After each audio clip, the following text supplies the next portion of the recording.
You know, this is starting to feel like chili pepper weather. Paimon's hungry for some fresh and fiery, spicy foods that let your taste buds have a blast. And if there's one dish that fits the bill, it's blackback perch stew. Come on, let's pay a visit to One Min Restaurant. Hey, guess who's here? Oh, no way! It's the Traveler and Paimon! Ah, Traveler, welcome. Good to see you. What can I get for you? We want some blackback perch stew. All right, blackback perch stew it is. Make yourselves at home. It'll be right out for you in just a moment. Thanks, Chef Mao. I was just thinking about you guys, and now you're here. It feels like you heard my call and came running. You mean you were about to come looking for us? Uh-huh. There's something I want to discuss with you guys. Did you happen to see how the city looked on the way over here? Everyone's getting ready for the Moon Chase Festival. Moon Chase Festival? Is that another one of Liyue's ancient traditions?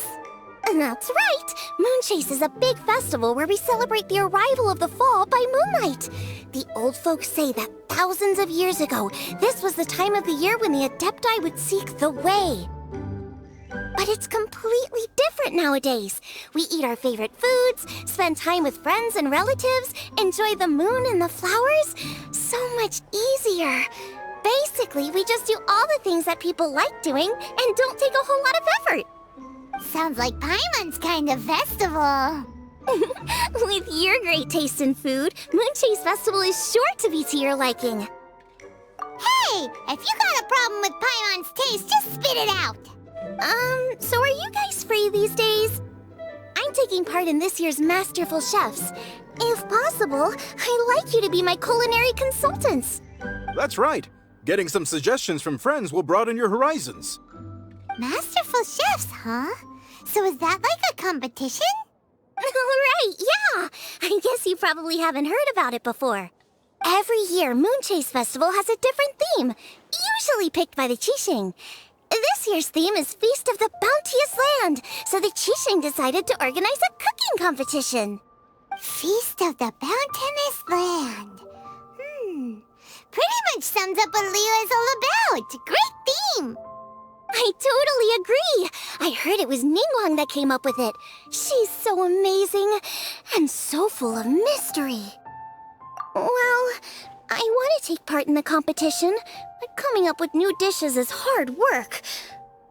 By the time you finally thought of something, cooked it, taste tested it, it can be hard to judge whether you're really into something or not. And so, I was thinking, I could get the two of you to help by gathering everyone's thoughts on what makes a great dish. I really want to think outside the box this time.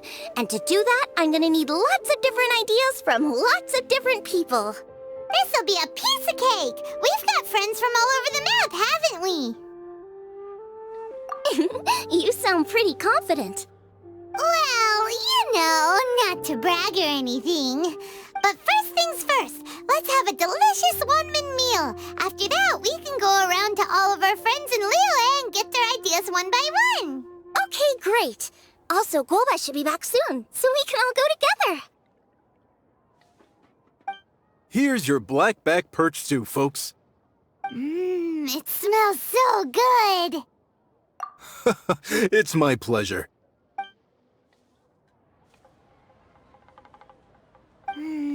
That was so delicious. Theory confirmed, this is definitely chili pepper weather. Xiangling can be a bit of a handful, so please look out for her while you're out and about. Come on, Dad! Why would you say that? Because I know you all too well, my dear, that's why. You mustn't be quite so reckless when you're out in the wild, you understand? You do well to be a little more cautious, like our traveler friend. Don't worry, we're all friends here. Let's all look out for each other. Ah, and Gloma's back, roly-poling around as usual. All right, let's pack up and head out. So, it's outside the box thinking that we're looking for, right? Huta always seems to have a unique perspective, so let's make this our first stop. What? My ears are burning. Did somebody say my name? Yeah, it's Paimon and the Traveler. Oh, and Xiangling, too. Ah, of course, Hu Tao. Way outside the box. Meaning you're here for some other reason, right? How might I be of assistance? Well, Hu Tao, I wanted to ask you, what kind of food do you like? What food I like? Off the top of my head, I don't really have an answer. Wow, so even Hu Tao gets lost for words sometimes. Paimon sure didn't see that coming. Come on, even the chirpiest birds clock out for the night, right? I'm no different. Pretty sure clocking out isn't something birds do, but okay. Right! There's no need to overcomplicate it. Just pick a dish and tell me what you like about it.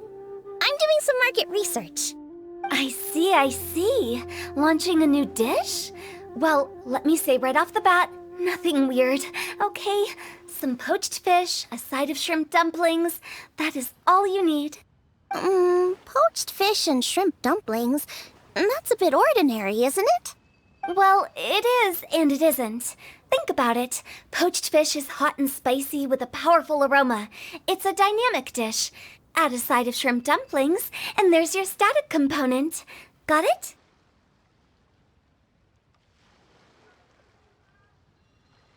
Dynamic?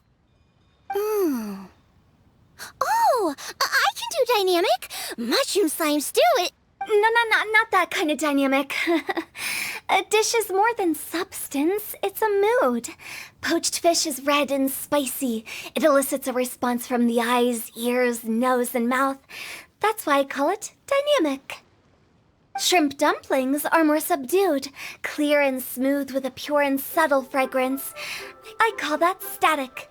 Combining dynamic and static is how you create a perfectly balanced meal. A union between opposite but complementary features coexisting in perfect harmony. Paimon didn't follow that at all. But at the same time, it kinda sounded smart, so... Okay, dynamic and static. Opposite but complementary.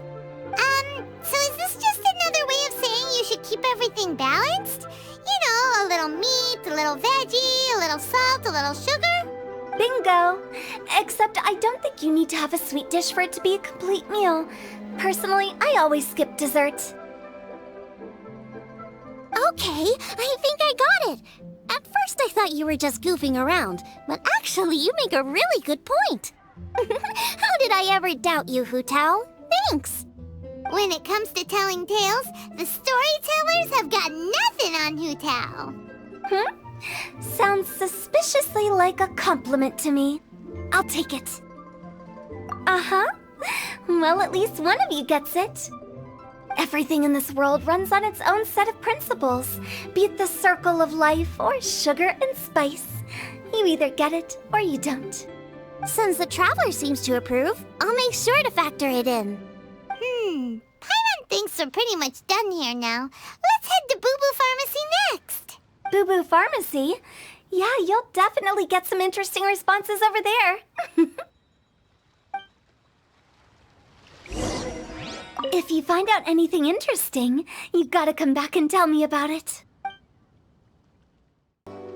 Oh, it's you. Is everything okay? Why, if it isn't the special guest who seldom visit. Less busy than usual, I see. Yikes! What happened to Baishu's voice? Excuse me? The neck. Oh, it's just Changsheng.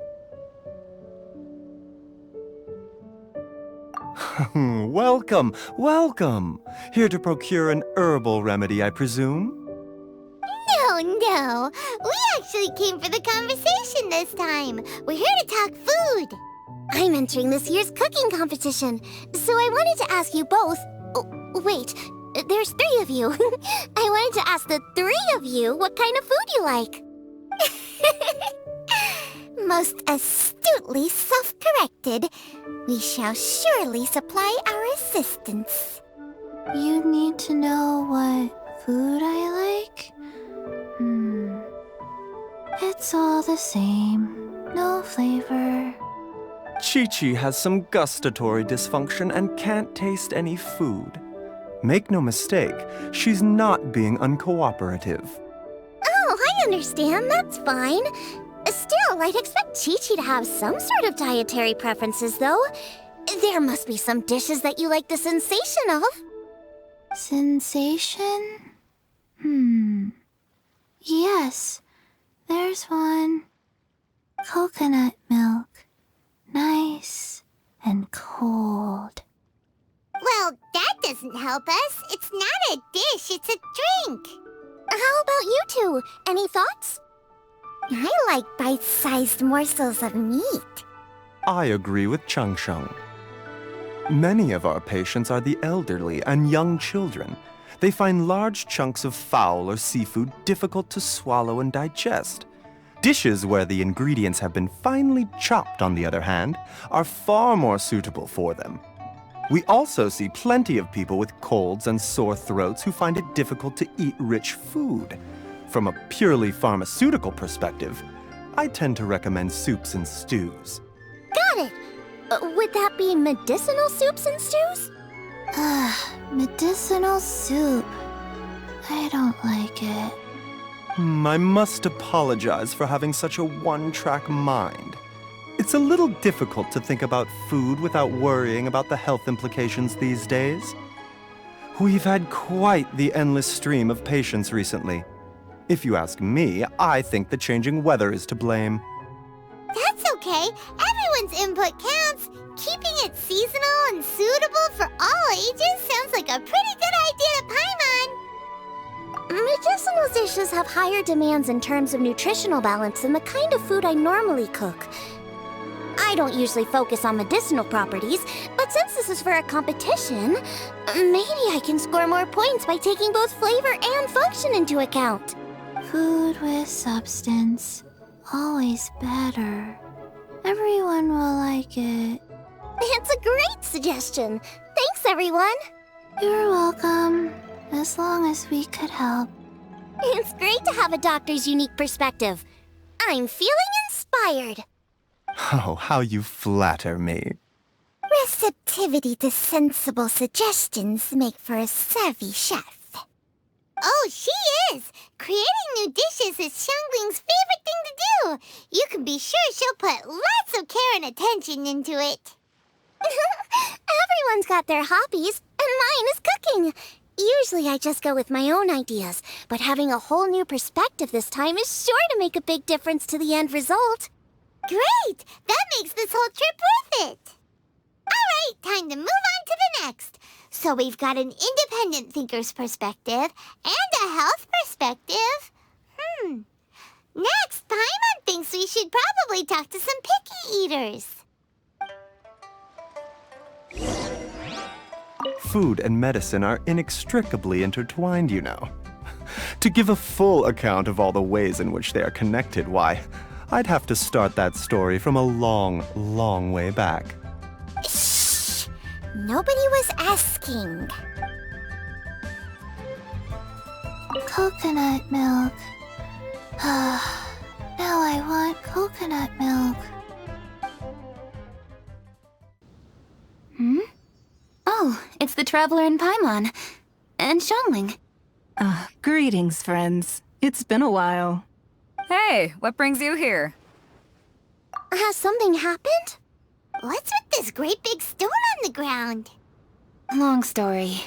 So, just to confirm, I will assume responsibility for handling this stone of unknown origin. Any objections? None here. You know how to get things done, Kuching. As long as it's with you, I can rest easy knowing that it's in safe hands. Should I take this to mean that you doubt the relative safety of leaving this in the hands of the Tianquan? Huh? Well, for starters, Kuching is the one who's always out running errands, rain or shine. Besides, you don't seem to give a wooden more about this whole thing anyway, so what's it to you? I was merely joking. You, meanwhile, seem only too ready to pounce when an opportunity to publicly lambaste me arises. Even when it means giving our poor mutual friend here the cold shoulder. By no means. You wish to know about the stone, I presume. Then let me invite the great seafarer Captain Beto to tell the story, if she would be so kind. You... Fine. Well, it's a big one, right? And such a smooth surface, too. Makes you think there's gotta be a good chunk of jade in there. It was found by a fishing crew, not far off the coast. It must have been underwater for years, so the erosion will be what's given it that smooth finish. Finds like this cannot be kept as private property, and must be submitted to a holder of public office. Placing it into our custody will also give them peace of mind. So, what's inside it? Well, we've hit it with just about every weapon we could get our hands on and haven't managed to even dent it yet. Clearly there's more to it than meets the eye. No weapon could smash it open. Wow. Paimon doesn't think we've ever encountered a stone like that before. Kuching has taken an unusually keen interest in this giant stone, which is why we are leaving the matter in her capable hands. Let's put that aside for a second. Traveler, what brings you here? Were you looking for someone? Actually, we were looking for all of you. We need all hands on deck here. Oh? Hopefully not because there's been some sort of cataclysmic event. No, nothing like that. Paimon's just getting carried away. I just wanted to ask everyone about their food preferences. Food preferences? That's a little unexpected. I have rather simple tastes. Precise, pure, smart, and sophisticated. That is all I require. That's your idea of simple, huh? I summed up my culinary requirements in 4 words. Is that insufficiently simple for you? A few weeks out on the open ocean would fix your flawed definition of simplicity, let me tell you that. What about you, Beto? Me? If it's freshly cooked and piping hot, that floats my boat. If it's got a little chili pepper in there too, I'm one very happy captain. Paimon thought you would have said bar food. Oh, bar food works too. As for me, it's got to be seafood. Okay, got it. So, seafood, piping hot, and, simple but sophisticated. And that's where I would disagree. Traveler, surely you've heard of golden shrimp balls. Oh my, they're my favorite. You need to wash and devein the shrimp, wrap it in finely sliced potato strips, then deep fry it to perfection. There's no room for cutting corners. They're very precisely put together. They taste pure, the presentation is smart, and the skill needed to cook them is highly sophisticated. It fits Ningguang's forward summary to the letter. Huh. So what you're saying is, for all the frills and trills, good food is all the same at the core? I heartily agree. Golden shrimp balls are a prime example. Their essence lies in combining art and nutrition in a single package. It is a dish of true value. Okay, got it. So Kuching loves golden shrimp balls. I didn't say that. Did I? No, at least not outright. Alrighty. Thanks for all your input. I'll be sure to take it all into consideration. Traveler, Paimon, do you have anything planned after this? Good. I'd like you to help me investigate something. It's about this stone. You picked the right people for the job. We investigate stuff all the time. My thoughts exactly. The Qixing has a public duty to deliver our final verdict to the fishermen, but there are also some things I would like to investigate on a personal level. I'm sure you've become acquainted with the general background of the Moonchase Festival. However, I have my own understanding of this festival's roots. My grandfather was a researcher of Liyue's traditions. In his notes, he indicated that there was a deity called the Stove God in ancient Liyue, which people paid tribute to at a certain time of the year. Very few written records make mention of the Stove God, and those that do are notoriously confusing. Some scholars believe that the Stove God was just another title held by the Lord of Geo, but others suggest that this was a different deity altogether. One folktale even claims that the ancients found the Stove God's shrine, but there was no statue. Only a huge, smooth slab of stone. Shortly after it was found, the stone was lost in transit, and it hasn't been seen since. This stone here has all the same features, so I suspect it could be the one that went missing all those years ago. After many years of researching ancient texts, my grandfather came to believe that the practice of paying seasonal tribute to the Stove God may be best described as a festival. He called it the Stove God Festival. That would make it the forerunner to the Moon Chase Festival we know today. But this is all just theory and conjecture. To prove any of it, we'd need to start by identifying who the Stove God really was. Now that Rex Lapis has passed on, and Liwa has entered the age of humankind, his successor should continue to respect our nation's culture and traditions, just as he did. That's why I think the responsibility for this situation should fall to me. It's a chance to shed light on our history, revitalize an ancient tradition, and possibly prove my grandfather's hypothesis along the way. With any luck, we'll nail all three in one fell swoop. It was just a couple of days ago that we received this stone. Right after we decided to use food as the central theme for this year's festival. It makes me wonder. Maybe a divine will is at work behind all of this. 3 birds with 1 stone, huh? That's pretty efficient, even for cooking. Hey, don't worry about that. This sounds super important, so don't mind me. Besides, we're only... Wait a second. I got it! What? Why are you shouting? Ka-ching, can I tag along for your investigation? But... Since it's all about the Stove God, I might get to learn something useful about cooking along the way. It'll be great inspiration for me in the competition. Please, let me come along. I promise I'll help. If it means that much to you... Okay, I suppose you can come. Really? Yay! Thank you so much! You're the best! Now that that's settled, time to get going. Jingsa Village is said to be home to a lot of historical texts, so I'd like to start by making some inquiries there. Alright, then it's off to Chingsa we go. Oh, sincerely, Beidou, you misunderstand me. I have many simple pleasures. I take a stroll through Yujing Terrace and one down by the harbor every single day. Huh. Well, everyone has their way of procrastinating, I guess. Hi, Granny. We need your help with something. Are there any old books around Chingsa Village? You know, from a really long time ago? Oh, looking for ancient texts, are we? Let me think. There is an old warehouse over there, property of the Feiyun Commerce Guild. Many books are stored inside, those that they have no room for at home. In fact, their youngest comes over this way to read sometimes. The Feiyun Commerce Guild's youngest? You must be talking about Xingqiu. Paimon didn't know they had a warehouse here. Let's go take a look.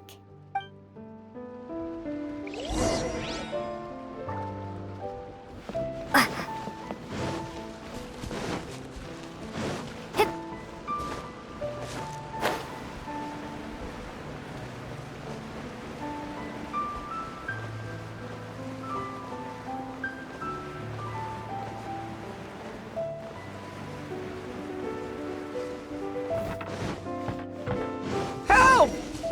I'm being robbed! It came from that direction. Come on.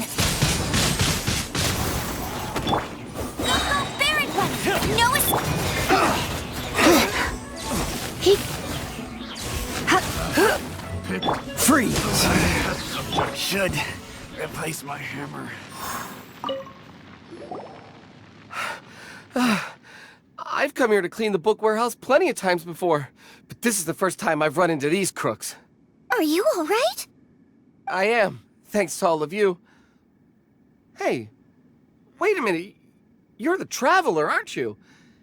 And you're with... Lady Kuching. An honor. Truly an honor. We'll try not to take up too much of your time. I understand that this book warehouse is the property of the Feiyun Commerce Guild. Could you advise whether we might find any text relating to the Stove God in this collection? The Stove God?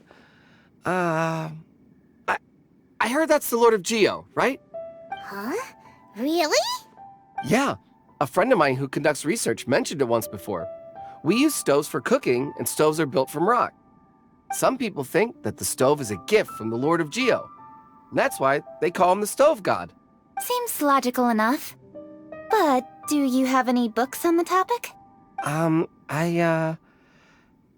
sorry, I'd have to ask the young master about that. Oh, any questions? Please, ask away. Hey, it's Chongyun and Xingqiu! Hello, one and all.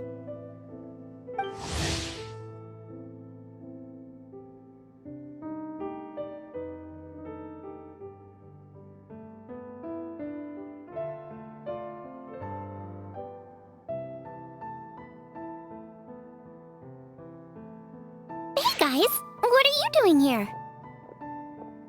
I was bored with nothing to do, and thought I'd come out this way for a bit of reading. And then I thought, why not bring Chongyun along too? Yes. I'm just along for the ride, really. I see the Yuheng Kuching is with you. Whatever brings you here must surely be a matter of grave importance. Master Xingqiu, if I may be so bold, do you happen to know if there are any texts on the subject of the Stove God among this collection?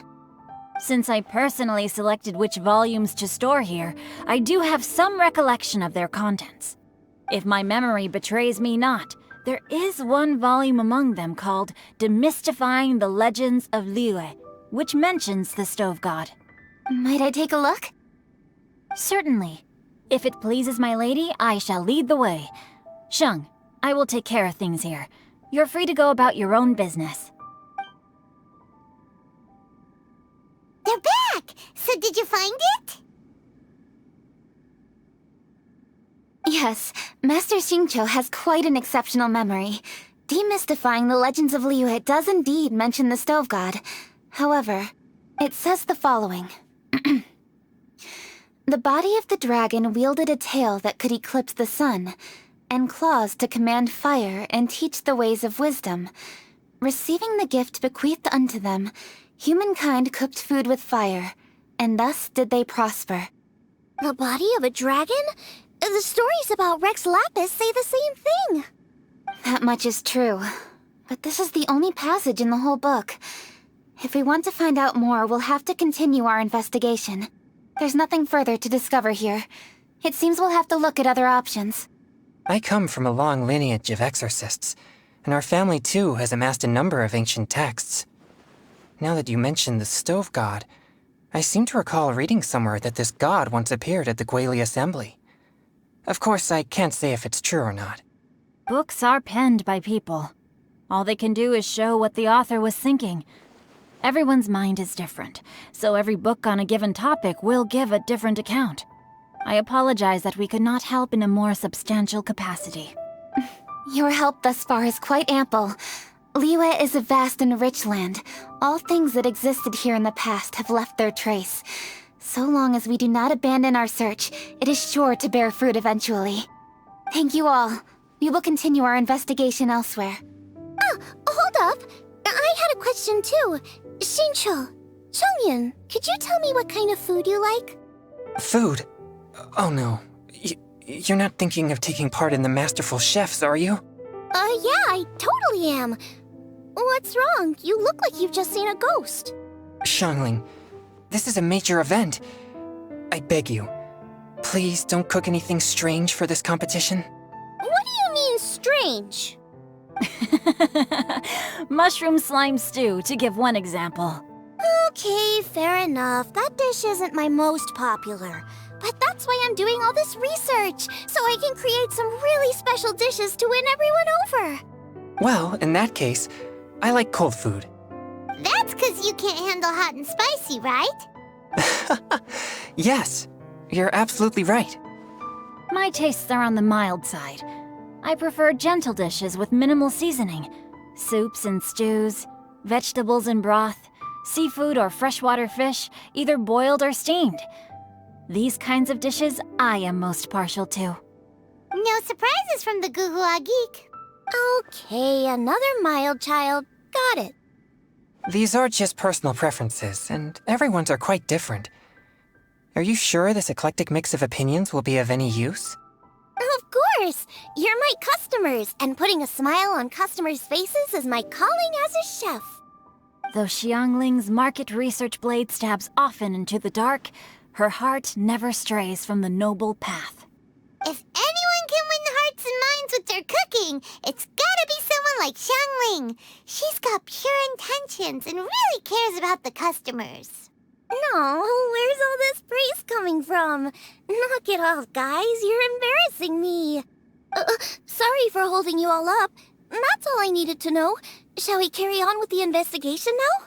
Over to you, Kuching. Where to next? So we've learned the Stove God allegedly made an appearance at the Guili Assembly. But today that place is largely a wasteland with few traces of human activity. Wangshu Inn is close by, so let's stop off there on the way over and see what we can find out. Forgive us, for this is where we must part ways. May your journey be a smooth one. Yes, best of luck. If you run into any difficulties, come and find us. We'll be only too glad to help. Let's go! Next stop, Wangshu Inn.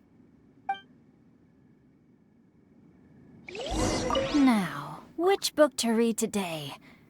Aha! How about this? Chongyun, pick a book, any book, and read it out loud to me, will you? That way, I can give my mind a rest. Huh? That's why you brought me along? Don't like that plan? Okay, then I'll read one for you. How about Young and Hopelessly Smitten? Xingqiu, don't you think you have one too many frivolous books in your collection? Okay. A Guide to Getting Ahead in Yujing Terrace. How about this one then? Oh, really, Xingqiu? There's Yanxiao! Huh? Oh, Traveler. Who are all these people? Friends of ours! Allow Paimon to introduce Xiangling, Guoba, and Kuching. Kuching? Of the Chishing? She's the, Hi. It's not that. It's... I'm just your typical commoner. I've never met someone as high up as the Yuheng before in my whole life. Look at that strong body, those powerful hands, and honest eyes. This guy must be a really great chef. So, is there something I can help you with? You've come a long way out to end up at Wangshu Inn. Let me fill you in. Oh, okay. I see. Legends claim that the Stove God once appeared at the Guili Assembly. As Wangshu Inn is the oldest extant building in this area, any historical texts from around these parts are likely to have ended up here. Is there a room in this inn for storing books? And if there is, do any of them mention the Stove God? Well, now that you mention it, we do have a fair few ancient texts here. I remember looking through an old recipe book once. I just need to remember where they're all stored. If you're happy to wait here for a few minutes, I'll go have a look right away. Oh, Traveler, there's something I need to discuss with you. What is it? We need to pay up or something? What? No, I wouldn't take your money. We're all friends here. I just wanted to ask if you had the time to make a satisfying salad for me. A satisfying salad? What for? Yeah, guy who hangs out on the roof terrace, you know? Good-looking fella, not too tall. Shh! Don't you think he can hear you? Oh, right. Yeah, maybe. Anyway, you know who I mean. The boss told me to take care of him, but this guy, let me tell you, he is one tough nut to crack. He usually turns his nose up at everything that isn't almond tofu. But the boss tells me you once made him a satisfying salad, and it all went down so well. So I was thinking, could you teach me how to make it too? That way, I'll have something else in my arsenal. Oh, so this is for show! You guys really look after him, huh? Well, that's life, right? You gotta look out for your own people. All right then, wait right here. I'll be just 1 minute. Clock is ticking! 59, 58... Sorry for the trouble, Traveler. Okay, Here you are. Thank you ever so much. While Kuching's reading her book, let's make that satisfying salad. Xiangling, what are you gonna do? I'd love to come watch too, but I don't want to get in the way, so I'll just stay here with Kuching. Okay, shall we go then? Go ahead and get started. I'll just watch from over here. I only need to watch you make it once to have it committed to memory. That should do it.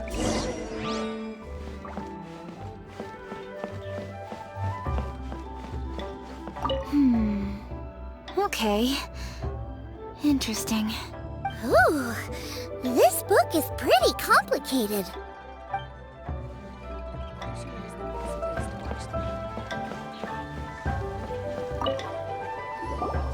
All right, thanks for that.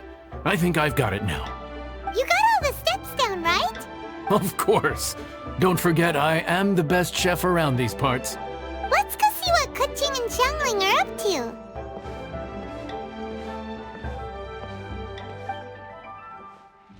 Kuching, Xiangling, we're back! You finished cooking? Good timing. We finished our reading too. And? Useful? Or no? Useful. There is a passage concerning the stove god, and it's not what we were expecting. I quote, 60 miles to the northwest is the Guili Assembly. Many were settled there, where they hunted in groups, farmed the land, and made their living from what the soil yielded. When the stove god descended, one god became many, all of which were the height of children.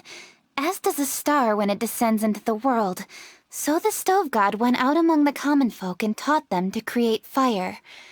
With fire, the people at last learned to make hot food, and they dined on rice congee and cooked meat thereafter. This is a radically different account from the one given in Demystifying the Legends of Liyue, and also a conflicting one. One god became many. Does that mean there was more than one stove god? Taking the text at face value, that is what it says. Went out among the common folk and taught them to create fire. So did the stove god really go and teach people how to cook firsthand? Now that's a god who truly cared for their people. So, we've got two leads, but they contradict each other. How do we know which one to believe? By continuing our investigation and reserving judgment for now. Thank you for this text, Yanxiao. It's my pleasure, really. Think nothing of it. If anything, I should be thanking the traveler. Listen, you've helped me an awful lot. Not just today, but in the past, too. I want to make it up to you properly, and as it happens, things are pretty quiet here today. So I'd like to take the chance to treat you all. What do you say? Will you stay for a meal? Wow, he sure sounds confident in his cooking. I like that. Confidence is one of the best ingredients a chef can have. I really want to try his cooking. I say we take him up on his offer. It's hard to refuse a generous offer like that. Yes, I think we can fit this in. Yanxiao, we await your culinary creations with great anticipation. I won't disappoint. Everybody, please be seated! You think you own the place. I'll sit here with Goba.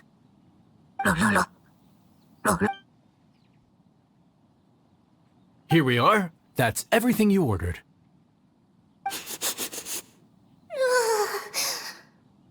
It all smells amazing. I think I've met my fellow finalist. It smells beautiful. Strange. I never would have guessed that such a gifted chef worked here. This inn isn't particularly known for its food. Everyone likes a good meal, whether they're staying the night or just stopping by for a bite. We call it an inn, but the fact is it's much more than that. We have to cater to all aspects of daily life to make this a true home away from home. Please enjoy your meal at your leisure. I should get back to work now. Yanxiao, are you taking part in this year's Masterful Chefs? Huh? You too?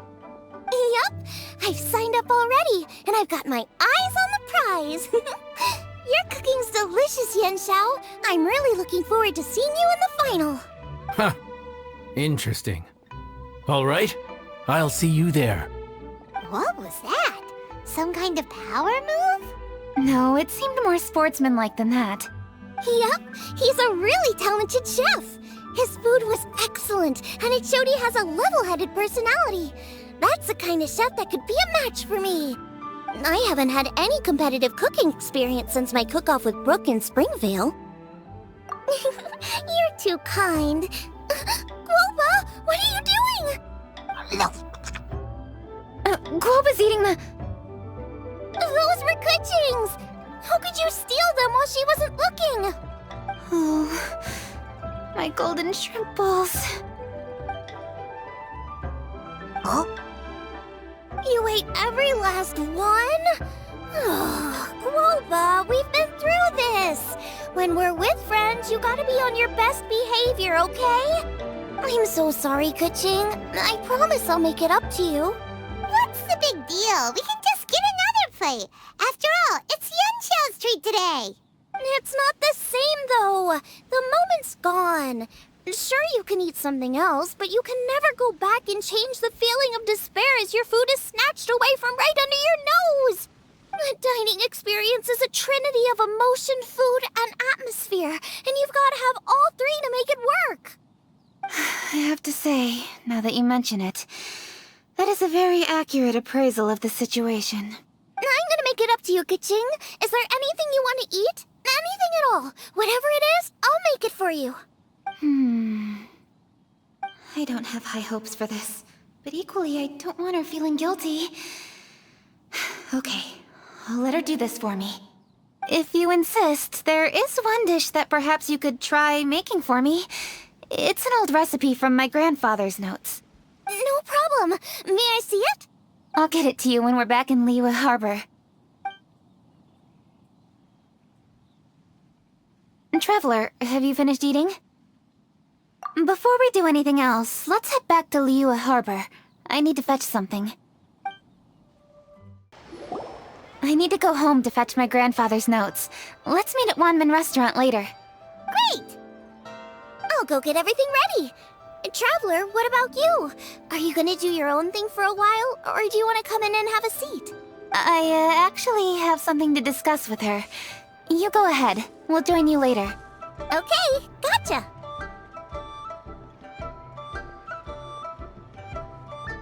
Traveler, come here for a moment. I need your advice on something.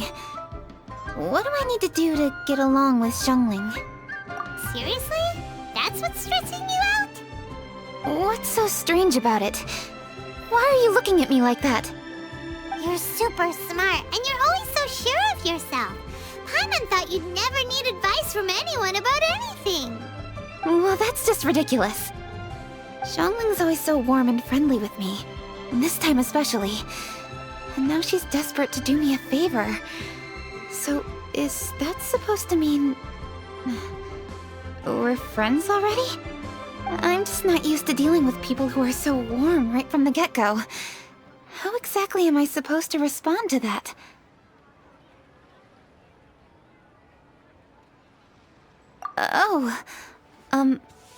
Okay. Noted. Thank you, Traveler. I'll see you again shortly.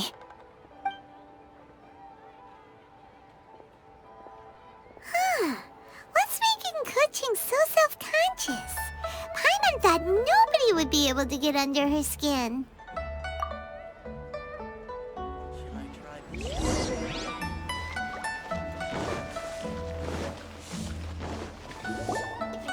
Hey, we're here! Hey, grab a seat. I'm just running through my ingredients to see what I'm missing. Oh, we're gonna do this now? What is it? But this is your idea! Why you gotta dump it on Paimon? Ugh. Okay, so back at Longshu Inn, we noticed you and Kuching were getting along pretty well. So you really like hanging out with her, huh? Yep. Kuching's good-natured and easy to be around. The kind of person everyone wants to know, right?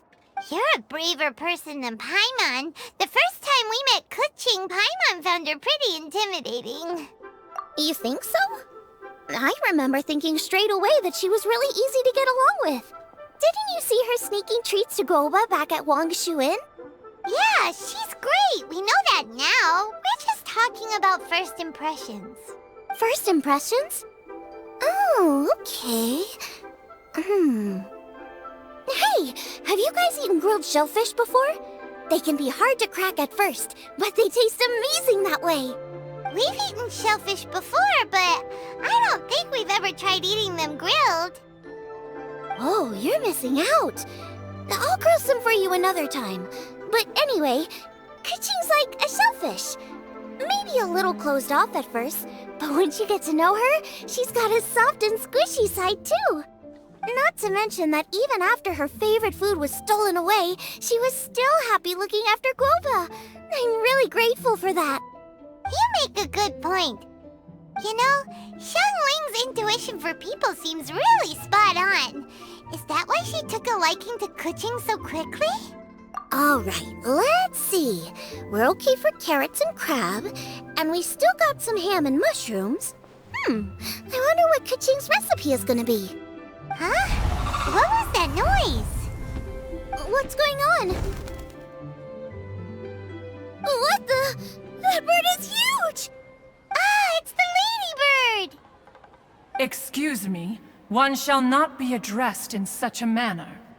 One shall be known as Adeptus, whose name, should you care to mention it, is Cloud Retainer. Cloud Retainer? That does sound like an Adeptus name. Well spoken. One shall let this young lady's enlightened words atone for the ignorant ones of her friend. A while it has indeed been, traveler. Does one surmise correctly that you hasten hither to partake in the Moon Chase Festival? Ah, so even the illustrious traveler has been summoned to attend the Moon Chase Festival. As expected, this year's theme stands proud against the test of public scrutiny. The theme? You mean Feast of the Bounteous Land? The very same. Moon Chase Festival falls during the season when many cooking ingredients are ripe. Hence, it is a fitting time to enjoy the finest of foods. One noticed the relative pomp and ceremony with which this year's affairs are being conducted, and could not abide to stand idly by. Let it be known that one's culinary proficiency and ingenuity is uncontested in all the world.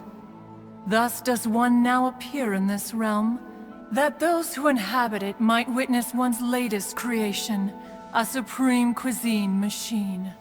A supreme cuisine what? What's a supreme cuisine machine? Patience. One's purpose here today is to meet and to greet. Nothing further. All shall be revealed before your very eyes when the time arrives.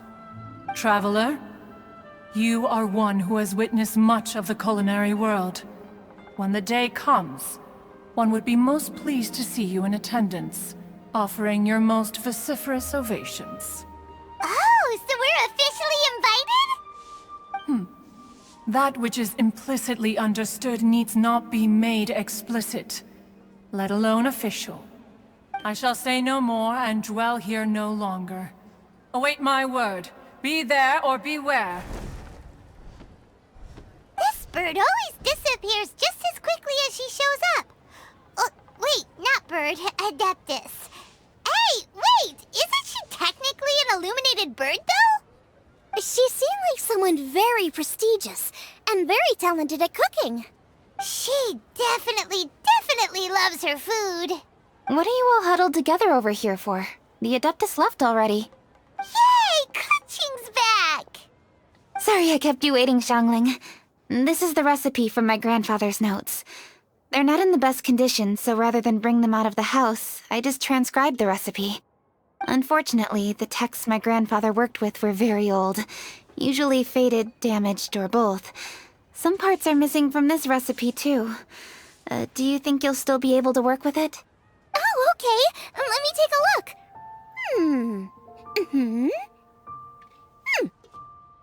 Give me some time. I need to look into it. Sorry for the trouble. You're all here? That voice sounds familiar. Sorry to interrupt your conversation. I was in the area buying a few things, and I heard the disturbance, so I felt compelled to come take a look. You mean Cloud Retainer? I saw her too. She just suddenly showed up right in the middle of the street. Whatever adeptal power that was, she certainly knows how to make an entrance. Lady Kaching, you saw her too? Do you, have a moment? I need to discuss something with you. What is it, Ganyu? Has something urgent come up while I've been out? No, it's nothing work-related. I wanted to ask about, something personal. Is that okay? A personal matter? Involving me? Surely I haven't done anything improper recently, have I? Please, Lady Kaching. This is really important to me. Oh, okay. I noticed Cloud Retainer was here for quite a while. Did she say anything about... me? When I was young? About your childhood? No, nothing at all. What? Really? Whew. Thank goodness. I was getting really worried. Once she gets talking to people, she tends to go off on all sorts of tangents. So I was worried she might have bored you with some stories about me. Your name didn't even come up, so you've nothing to worry about. Kaching, how are you not asking a bunch of questions right now? There's obviously some juicy gossip here. Aren't you curious to find out what it is? Please, no, don't do that to me. Of course not. Whatever it is, I'm not curious and I'm not going to ask. If Ganyu has a secret and she wishes to keep it that way, nobody should make it their business to try and get it out of her. That's just basic decency, is it not? Yes, ma'am. Paimon will never bring it up again. Kaching, thank you. You're so kind and considerate. I've always seen that in you. What's that got to do with... Honestly. Go on, you should be getting back now. Oh my, you're right, I should. Okay, everyone, please excuse me. I should get back to work now. Take good care of Kaching for me. Hey, what are you trying to say? Don't worry, Ganyu, we will. Thanks. Hope to see you again soon.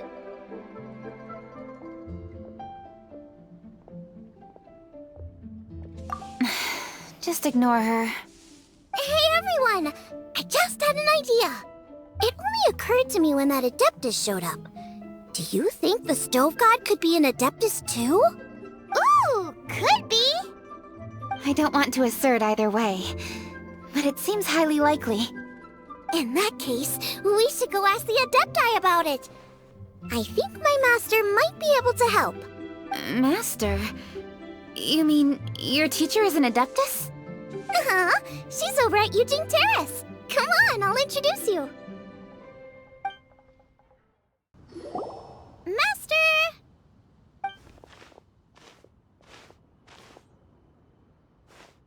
Oh! Hello, Xiangling. Madam Ping is Xiangling's master? I did not expect that. Master, how are you keeping these days? Are you well? Oh, very well, thank you.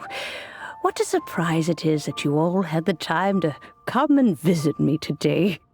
Hello. Master, we came here because we have a question for you. Do you know about the Stove God? Of course I know the Stove God. Does this mean you know them personally? Ah, I see. It's the Moon Chase Festival, isn't it? How interesting. So you came to hear some stories about the Stove God. That's right. We're investigating something that happened recently. I see. The great stone surfaces. And so you open an investigation. I must commend your guesswork this far. I did indeed know the Stove God of whom you speak, but it was a great many years ago. Moon Chase was originally a rite observed by the Adepti. Not something in which the ordinary people of Liyue would ever partake. But over the years, they have sought to emulate it for themselves many times, giving rise to various festivals bearing the Moonchase name. On nights when the moon shone bright, everybody would get together for joyful reunions. There would be fine food, fine wines, and choice teas. Later, Rex Lapis unified all of these various festivals under the Moonchase name to honor an old friend of his.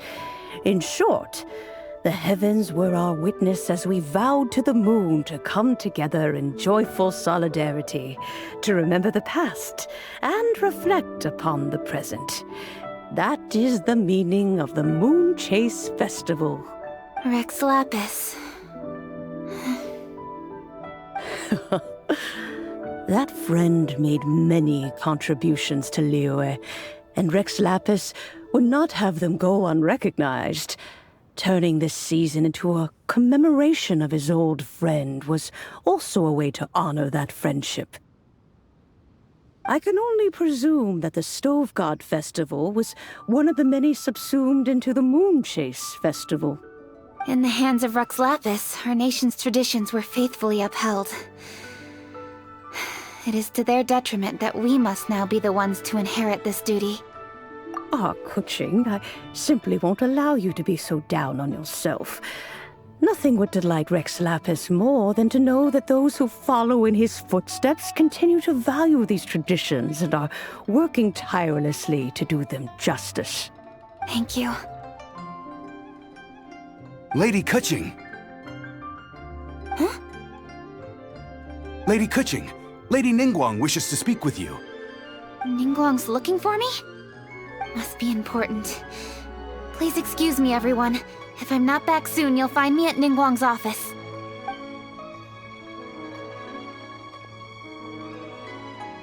There she goes. Kuching's a lot more serious when she's got her work face on. Do you want to know who Rex Lapis's friend was? Oh! Paimon does! Yes, precisely. There are few genuine coincidences in the world. The story of the Lost Festival and the old friend are indeed one and the same. The Stove God was a good friend of mine, too. What a pity it is that the god is now gone both from the world and from people's memories. How could that happen?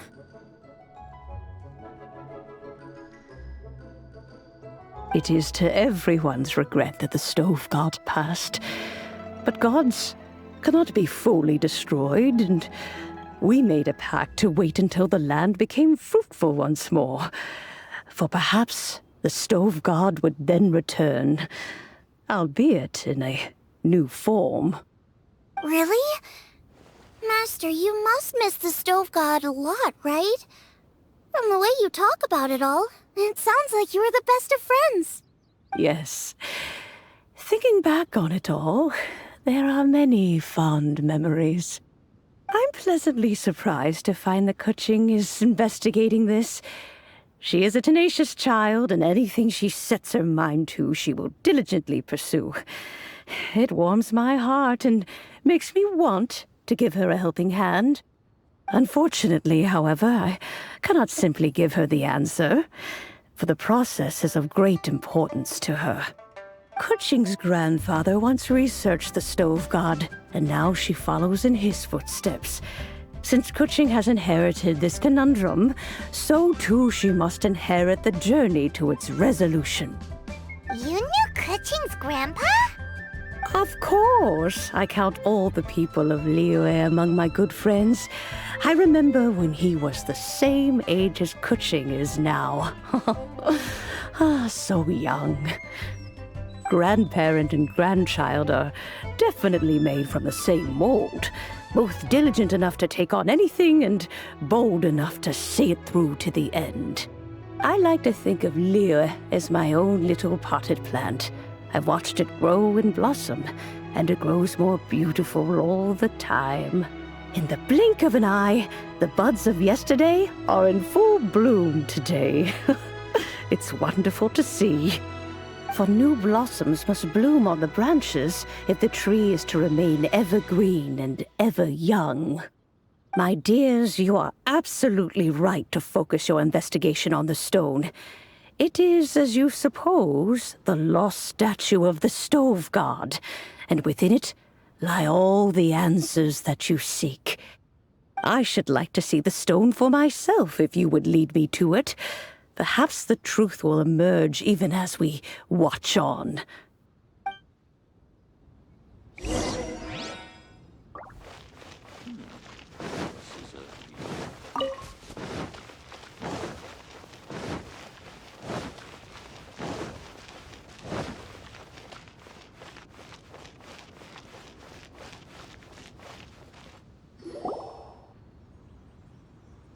You're all here. I was just about to send someone to fetch you. Kuching, has the stone undergone any changes? A crack has appeared in one corner, but we still can't tell what's inside. What happened? Did someone chip it while no one else was looking? More likely a natural occurrence. Our weapons have had no effect on it. How would a natural occurrence crack it open? This is because the Stove God draws power from the actions of the masses, the heat of a busy kitchen, the joy of a reunion. Keep up the good work, and the truth will rise to the surface soon enough. All the books say the Stove God is the deity of food. So is the stone opening up because everyone's cooking for the festival? Statues draw power from their people. So, if the Stove God has dominion over cooking, could it be that the passion people put into their cooking gives power to the Stove God? Ningguang and I chose Feast of the Bounteous Land as this year's theme, and now every chef signed up for the competition is busy preparing. Paimon's theory is not an unreasonable one. Plus, a lot of families have reunion feasts around this time. With everyone back home, the whole city's bustling with people, and that adds a lot to the festive atmosphere. So if the stone cracked because Liyue started getting festive, that must mean that when the festive fever peaks, it'll bust right open, right? That's gotta be it, right, Master? Well, we'll have to see then, won't we? Okay, the fact that cooking is involved gives us a perfect opportunity. The selections phase of Masterful Chefs will be held indoors and seen by only a few people, but the finals will be held outside in public. Everyone who wants to will be able to come and watch it. The atmosphere will be incredibly lively, no question. And when the finals end, boom! We'll get to see who the Stove God really is, right? It's definitely a possibility. Well, I've already signed up, so I should be able to help. Yes, for a chef as accomplished as yourself, getting to the finals should be a breeze. All this talk of cooking competitions is making Paimon hungry. Oh, Paimon can't wait! It'd be great if Paimon could take a nap and then wake up when it's the finals.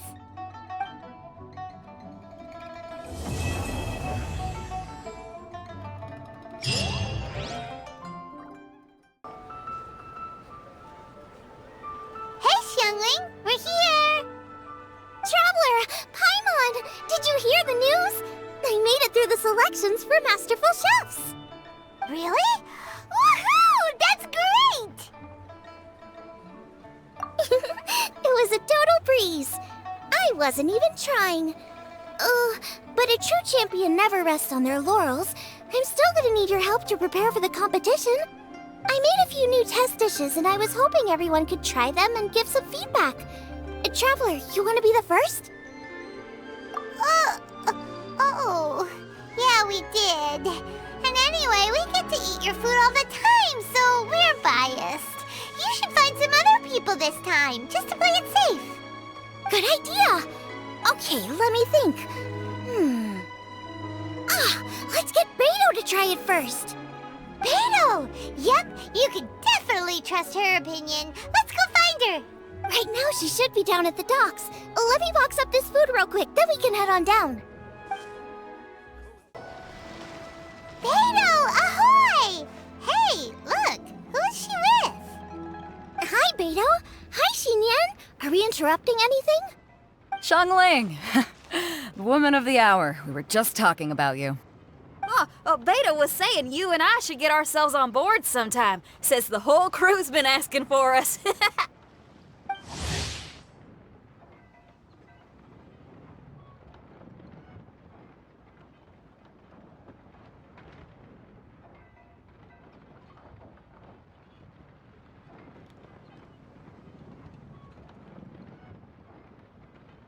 Seems like you three go way back.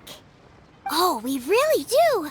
Beidou and Xinyan are two of my oldest customers, and I've helped out in the kitchen on board Beidou's ship in the past. Recently, Xinyan's been planning to do a show on board, too. That's the plan. Good music's meant for sharing. You guys should check it out sometime. Will do! But I came here today because I made it into the Masterful Chef's finals, and I was just trying out some new dishes to bring to the competition. Can you have a little taste and give me some feedback? Sure, beats drinking on an empty stomach. Oh, about time. I'm starving over here. Let's see what you got. Oh, man! This chicken fuyong's tasting awesome! Oh, this food is too good for me to be soaking up the alcohol with. These three seem to have a great time with each other. The only thing is you've got 3 dishes here. Chicken fuyong, come and get it, and crystal shrimp, and they all taste kind of refreshing. Is refreshing really a flavor? When you spend all your time at sea, you don't have a lot of choice when it comes to food, especially on the longer voyages where you've got to stretch out your rations as far as you can. First thing you want to do when you get back on dry land is dig into a nice hot meal that's swimming in oil and has a ton of flavor. That's the exact opposite of Ningguang's tastes. Oh, sure is. Beidou's tastes are pretty similar to mine and Xiangling's. Ugh, Ningguang. I am sick of hearing that name. Our tastes couldn't be more different. You'll never find us eating the same bowl of food. But last time when you were chatting with her, Paimon thought you two seemed to get along just fine. We're evenly matched. Guess that makes us equals. But I'm sorry, limp cabbage leaves are never gonna do it for me. Oh, I hear ya. Steamed cabbage and broth might be upper class and look fancy and all, but man, is it boring! It's never gonna give you that flavor explosion you get with some of the other dishes out there. So, Xinyan, are these dishes too mild for you too? Well, not so much mild. I just think you maybe missed a beat somewhere. Exactly. This is some fine cooking, no question about that. But if this is for a competition, it needs more oomph. Beat? Oomph? Are we sure these terms apply to cooking? Beat and oomph. Beat, yeah. You know what a beat is? I only know music, though. I'm nowhere near your level when it comes to cooking, so don't mind me if it doesn't make much sense. No, you're both completely right. Beat and oomph. That's what I need. I actually thought as much while I was cooking them. Even though this was a brand new combination, it still felt like I was missing that one thing that'll seal the deal. You know, really push it over the finish line. Seems like she's found her muse. Does that mean music theory is compatible with cooking? Hey! Paimon didn't quite get the implication, but Paimon can tell when you're being a meanie. Okay, I think I know what I need to do. Great! So this went really well. Don't hold back, just get out there and do your thing. You're a pro, Xiangling, and you've totally got this. Hands down best chef in Liyue Harbor. Ain't that right, Beidou? Well, I think so anyway. More than any other chef. And there ain't a whole lot of people I'd be willing to say that about. I'll do my best. Thanks, everyone. All right, we'll leave you to it. I'm gonna take Xinyan on board for a while. Xiangling, they both had pretty strong tastes. You sure that won't be a problem? Shouldn't we get a second opinion from someone with milder tastes? That's a good point. Beidou likes her greasy stir-fries, and Xinyan can really handle her spice. Yeah, we should get another opinion. Now, who do we know whose tastes are on the mild side? Traveler? Any suggestions? Who? Oh, right! Makes sense! So, back to Wangshu Inn? Who? Who is it? Someone you just missed last time we were there. Huh? Oh, Paimon remembers! He said that we just need to speak his name and poof, he'll show up. Will he definitely hear us saying his name though? Maybe we should find somewhere quieter.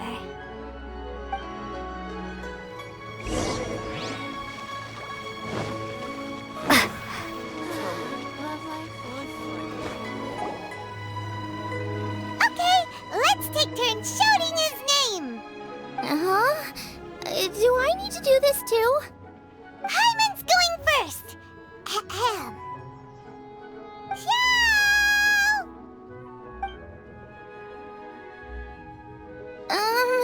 Nothing's happening. Let me try again. Xiao! That's weird. Does he not want to hang out with us? Wait, so let me get this straight. Some guy with special powers promised you both that you just need to shout his name and he'll show up? Well, not both actually, just one of us. Oh, right. Well, you should be the one to try it then. Paimon clearly just doesn't want to feel left out. Okay then.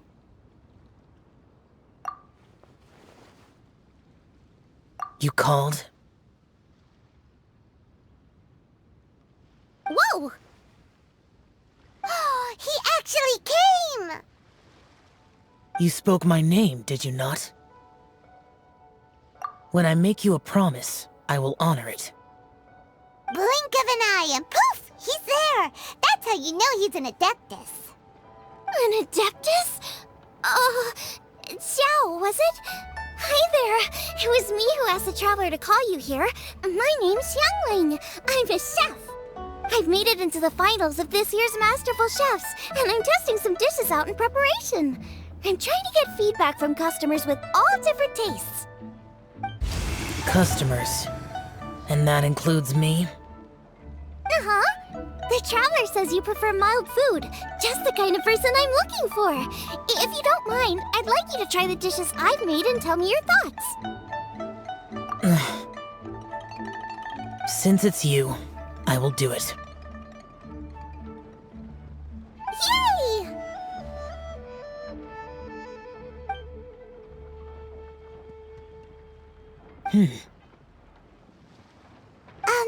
How is it? Are you sure you can eat it? Don't force yourself. Tastes pretty good. Huh? Really? I can't believe it. An Adeptus says he likes my cooking. If my dad was here, he'd be crying tears of joy. You excel in the culinary arts. I'm reminded of another chef I know. That chef cooks dishes with soul, as do you. Both of you are masters of your craft. Who do you think he means? Smiley Yanqiao? If I had to find fault with something, the two sides are a little strong for my taste. Some minor adjustments would take this dish from excellence to perfection. Just my own opinion. Do not fixate on it.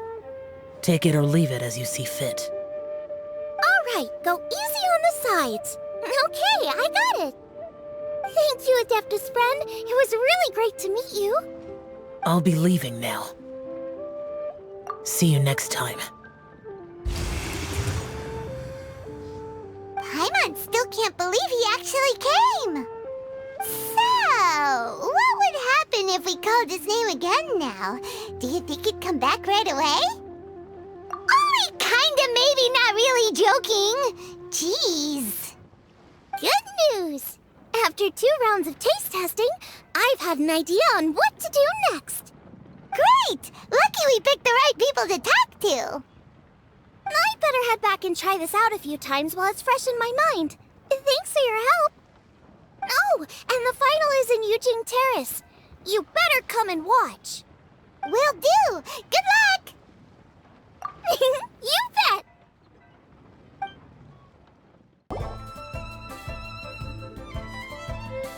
Welcome, everyone, to the Masterful Chef's Final. At the appointment of this organizing committee, I am your host and officiator, Yanfei. Hey, Yanfei's here too! This event is brought to you by the Liyue Qixing in collaboration with a number of participating enterprises. The competition is divided into the selections phase and the finals. We saw many contestants from all over Liyue in the selections process, and all of them were outstanding chefs in their own right. Of those, the 2 strongest participants were put through to today's finals. In just a few short moments, the finals will take place right here before your very eyes. As the officiator, it is my honor and privilege to represent the organizing committee and indeed the people of Liyue in overseeing today's proceedings. Next, please allow me to introduce the judges. There will be a select panel and an audience panel. The 3 members of the select panel are the Tianquan, Lady Ningguang, the Yuheng, Lady Keqing, and last but not least, gourmet connoisseur, Uncle Tian. In addition to these 3, 10 judges will be chosen from among the audience to sample our contestants' dishes and cast their vote. That makes a total of 13 judges with 13 votes between them. Each judge will vote for their preferred finalist, and the one who receives the most votes will be today's winner. It's all so exciting! And now, please join me in welcoming our 2 contestants into the arena. Come on out! To my left, a competition favorite down from Dihua. Life's harsh when you live on a marsh, but this kitchen ace will put a smile on your face. Please welcome Smiley Yanxiao. Hi, everyone. Whoa! Yanxiao made it into the finals too! But what's up with him? He seems really nervous. Yanxiao! Chin up! Shoulders back! Everyone from the inn is super proud of you! Huh? Oh. And to my right, a stalwart of Liyue Harbor culinary scene, a little feisty with a whole lot of spicy. Give it up for Xiangling! And her mysterious assistant, who knows who? Paimon knows, it's Guoba! Hey everybody, I'll do my best! Contestants, please repeat after me. As a finalist in Masterful Chefs, I solemnly swear to commit myself fully, compete fairly, and abide by all competition procedures. As a finalist in Masterful Chefs, I solemnly swear to commit myself fully, compete fairly, and abide by all competition procedures. As a finalist in Masterful Chefs, I solemnly swear to commit myself fully, compete fairly, and abide by all competition procedures. And I, for my part, promise to uphold the principles of fairness, impartiality, and transparency in my officiation of the proceedings. Now, I will hand things over to the select panel judge, Ningguang, for the announcement of today's theme.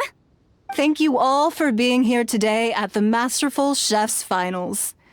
I am the Tianquan, Ningguang. The organizers have chosen the theme for today's event, and that theme is Of Earth and Waterborn. Of Earth and Waterborn. Just like the Feast of Bounteous Land. It really captures the spirit of this year's Moonchase Festival. It's like surf and turf, but the deep and meaningful version. The rules are simple. The one who receives the most votes wins.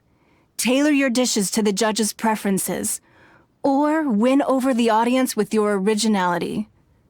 The choice is yours. Well then, I look forward to both of your contributions. Contestants will have 1 hour of cooking time available and may only use ingredients provided by the organizers in their dishes. I trust this is no problem. Okay, without further ado, let the cooking commence. Begin! Time to pull out all the stops! Show everyone why you're the best! Traveler, Paimon! Thanks for coming to support me. Don't you worry, I'm gonna make this the best tasting dish I've ever cooked.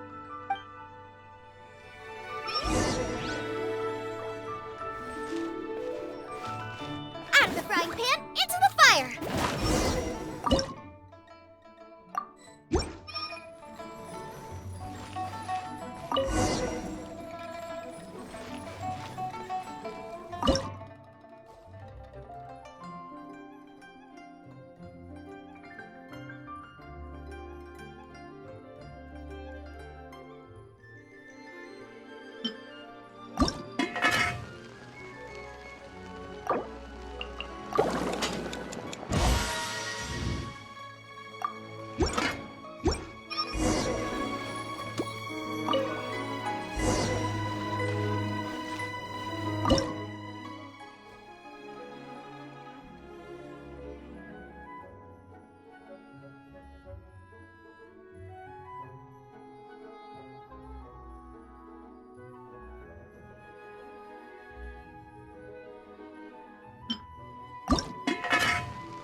What an exciting competition this is. Whoa, what's this? Hold up. Things are taking an unexpected turn on the Masterful Chef's stage. Xiangling's mysterious assistant appears to be aiding her opponent. Judges, are we going to allow this? We knew in advance that Xiangling would be accompanied by a mysterious assistant, and the judges agreed that the two could be classed as one individual for the purposes of the competition. But what do we say to this? I take no issue with it. In any case, the assistant hasn't done much in the way of assisting. No competition would be complete without a little drama. All a part of being young. I won't be the old fogey that ruins it for them. Please allow me to explain to our host.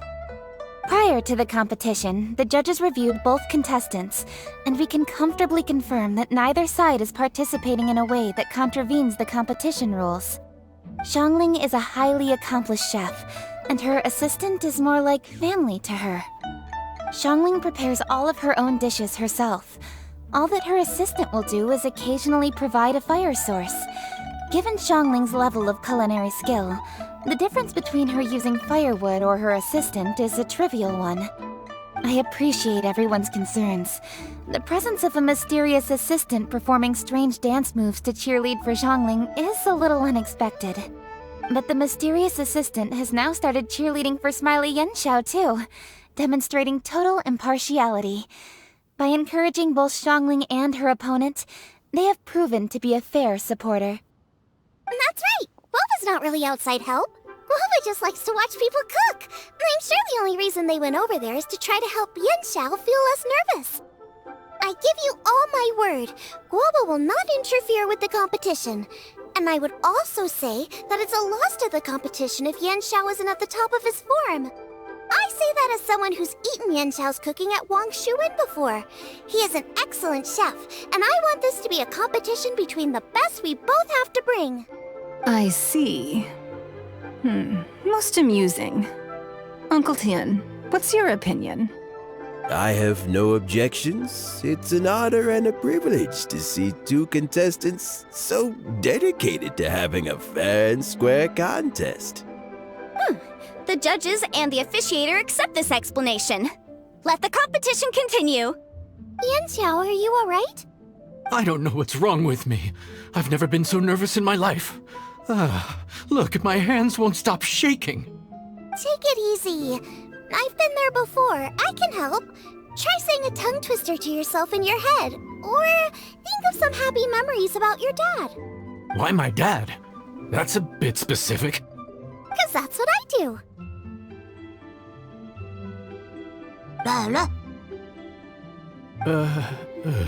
I guess I'll think of my mom then. Anyway, you should carry on. I'll be fine. Don't hold up your own dishes on my account.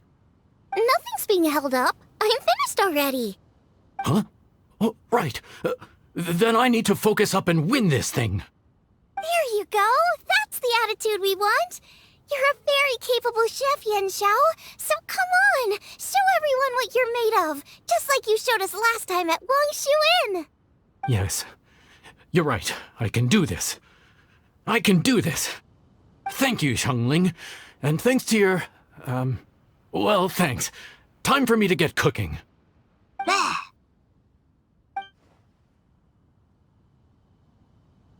Time's up! Both contestants have now finished cooking. I would like to invite them to present their dishes to the judges for evaluation. We will proceed in the order that the contestants finished. Xiangling, please describe your dish.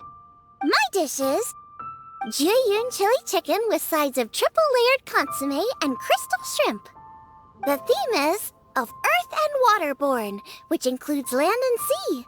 In other words, land animals, fowl, and seafood are all potential ingredients. My main dish, Jiyun chili chicken, is a combination of fowl and chilies.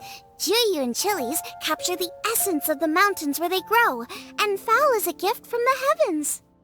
Triple-layered consommé also uses fowl, and its other ingredients are ham and bamboo shoots.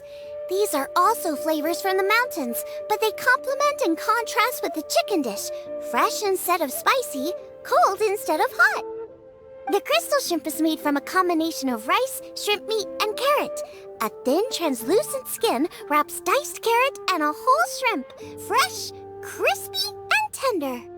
Shrimps are a gift from the ocean. Tightly wrapping them in a skin made from rice makes this dish a blend of land and sea, fresh with a hint of sweetness. It's the perfect note to end this course on. Ooh, a strong delivery there from Xiangling. Let's see what our next contestant Yanxiao has to say. My dish is Adeptus Temptation with a mint salad and golden shrimp balls. As Xiangling says, earth and water means land and sea. So birds, land animals, and seafood were also the ingredients I incorporated. Adeptus Temptation is a much-loved dish in Liyue, and as chef of Wangshu Inn, I've always been proud to offer this as the signature specialty dish of our menu. It's a complex dish with very particular ingredients: smoked ham, crab, fresh shrimp meat, and matsutake. I chose this as my main dish as a sign of respect toward my profession and to this competition. The mint salad is my first side. Cool and tender with a subtle sweetness, it's a perfect answer to the rich and strong flavors of the Adeptus Temptation. Golden shrimp balls is a time-honored classic loved by everyone. A hearty and wholesome broth, followed up with a shrimp ball. Oh, pure bliss. Paimon can smell it from all the way over here! It's driving Paimon crazy! Judges, please sample the dishes. Very impressive. Both contestants' dishes are well considered, expertly made, and truly delicious. I'm gonna have another golden shrimp. I shall have to sample both contestants' dishes once more before I can reach a verdict. Now, Xiangling has taken an interesting approach here. She's chosen a cold dish as her main. I have to say, that's a bold move. It's also a unique take on Jueyun chili chicken. Although the dish as a whole is served cold, the chili peppers have been stir-fried. so they're still just a little warm on the inside. You get a nice crunch as you bite in. Then you get the spiciness and warmth all coming in together. And then just a hint of that wonderful pepperiness to top it all off. It's quite simply extraordinary. This Adeptus Temptation is quite exceptional. The triple layer consomme is also a very superlative contribution. Excellent flavor, well balanced between sweet and savory. Yes, the standard is very high. Judges of the select panel, I will now ask you to consider your votes carefully before writing them down and handing them to me. Also, the organizing committee has selected today's audience judges, and they are now evaluating the dishes. Everyone who's been lucky enough to sample today's dishes, please consider and cast your vote independently. How are we not involved in this? Why didn't they pick us to be judges? Paimon has buckets of passion and oodles of expertise when it comes to food. If they don't want Paimon, it's their loss. Oh. Yippee! For all the chefs there are in the world, and for all the amazing dishes they can cook, the fact remains that you're the one who treats Paimon the best. Thank you all for waiting. All votes have been received and counted, and the results have been returned to Ningguang. I now invite Ningguang to take the floor and announce the results of the Masterful Chef's Finals. It is my pleasure to announce that the winner of the Masterful Chef's Finals is...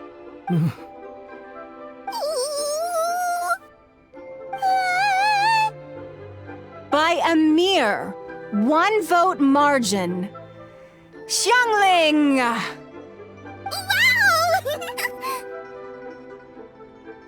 What? How is it so close? Well, there it is. I knew it. It was a close contest, but we have a winner. Liyue Harbor's Xiangling has beaten Dihua Marsh's Yanxiao by just 1 vote. There can only be one winner, but the fact that this was so close shows just how much both of these outstanding chefs managed to impress our judges. Thank you both for your stellar contributions here today. A big thank you to all the audience for being here today, especially those who have come from far and wide. As officiator, I declare the result of this competition to be fair and valid, thus bringing the Masterful Chef's Finals to a close. Thank you all for coming. Until next time.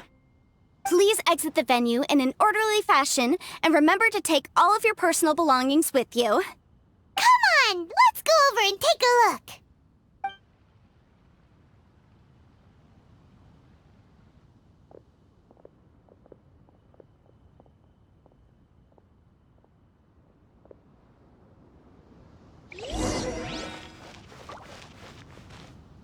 Looks like I won this time, Yanxiao. But I'd still like to try your dishes, if that's okay. Sure. I'll have a try of yours too. Oh, truly exquisite. No doubt in my mind why you're the winner here. This Adeptus Temptation is really good. It's so fresh, I'm almost moved to tears. Well, just goes to show that you have a taste for the finer things in life. No, you've got me all wrong. We're just a small neighborhood restaurant too, so I totally understand. Food is life, and customers are at the heart of all food culture. So humble food cooking is not to be looked down upon. Is that right? Huh. I'd heard you'd gotten famous for your experimental approach to cooking and were all about fancy and exclusive foods. Never realized you'd done your time in a small kitchen too. Well, there you have it. All the greats come from the smaller places. The same goes for you. You can't work in an inn kitchen unless you know how to consistently please customers. It's no wonder your food is so top-notch. You're the kind of competition I'm glad to have. Let's stay in touch. Maybe we can find some time in the future to trade tips. You got it. And next time we meet as competitors, let's both be even better than we are now. All right, Deal.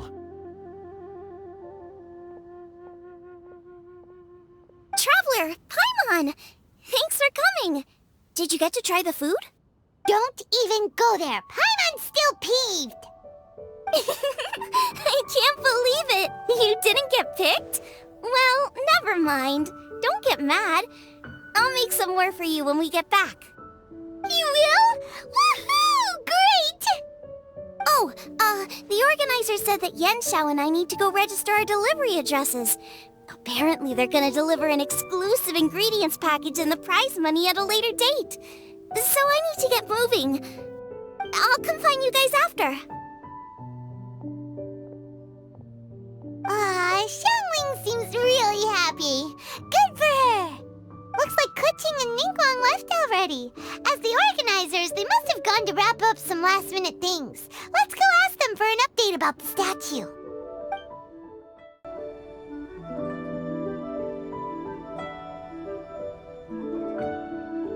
Kuching, there you are! Oh, you found me. Huh? Is everything okay? Traveler, I have found myself in something of a predicament. In the competition, I voted for Smiley Yenshao. So you're frustrated because you can't go back and vote for Xiangling instead? No, that's not it. As a judge, I had a duty to remain objective. I made my decision after thinking about it very carefully, and my conscience is clear. Xiangling is my friend, so by rights, I should be honest with her about this. But, as you know, I voted based purely on my personal opinion. As a contestant, Xiangling may not be able to appreciate this, and I do not know how to deal with people of her temperament. I just don't know how to break it to her. It's no big deal. Just say it however comes naturally. Xiangling of all people isn't bothered about that kind of stuff. And anyway, she still won in the end. Oh hey, here you are. I've been looking for you for ages. Xiangling, there's something I need to tell you. What is it? My grandfather always said to me, in contests of food, always follow your heart. Which is to say that in gastronomical disputes, or indeed competitions, one must cast their vote for the party that they agree with. This decision must be based on one's honest thoughts, not influenced by any external factors. Of course, that was just my grandfather's opinion, but I have to say, I am inclined to think he had a point. So, despite the fact that I am your friend, I cast my vote for Smiley Yenshao's Adeptus Temptation. Well, maybe it was. I like golden shrimp balls. Is that a problem? You were acting so serious that I honestly thought something was up. It's fine. Doesn't bother me one bit. Huh? You voted for who you wanted to, and that's totally okay. In fact, that's exactly how it should be. Otherwise, how could it be a fair competition? So, you made a point of telling me. Is that because you were worried that it made you a bad friend? Don't be absurd. Didn't I say already? I love this about you. You're just so conscientious about everything. Half-baked feedback just isn't meaningful to me at this stage. Seeking reassurance is what novices do, and it's been a long time since I was a novice. The way forward from today will only get more challenging, as will the dishes I'll need to cook. Honestly, I'll need friends like you along the way. You have a strong sense of responsibility, Kuching. But you know, not everything is always about responsibility. Yes, you're a Qixing, but you're also you, Kuching. When you're with friends, you don't need to think about everything so thoroughly. You know that's what Ningguang's like, right? Beto's always telling me about how well she gets along with Ningguang. They even play chess aboard her ship sometimes. So you see, Ningguang's kind of bold in that she doesn't let her identity and reputation get in the way of her ability to have a good time. You could take a leaf out of her book. Outside of work, it's time to let go and relax. Traveler, Xiangling, anyway, what are we standing around here for? Let's go and check on the status of the Stove God statue. Oh, yeah! Paimon had nearly forgotten about that. Let's go see. How strange. It hasn't changed one bit. This doesn't make any sense. We cooked our hearts out. Does this mean the competition wasn't enough to awaken the statue? Oh well. I suppose it was simply not meant to be. Yeah! We've waited this long already. There's no harm in waiting a little longer. Right, Xiangling? Yep, there's still time. Let's be patient. We'll all see this through together. On another note, I have some good news for you, Kuching. Things are looking optimistic for that recipe you gave me. Master came by before the competition and filled in the parts that were missing. So now I'll be able to cook it. In fact, I'll go find somewhere to make it right now. Wait here. Xiangling. Oh, and Traveler, could you come with me? Huh? You only just beat Smiley and Xiao.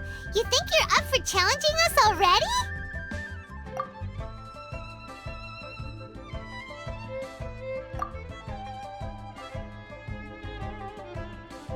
Obviously not what I meant. You collect recipes, don't you? I thought you'd probably be needing this dish during your travels, so I figured I'd share it with you.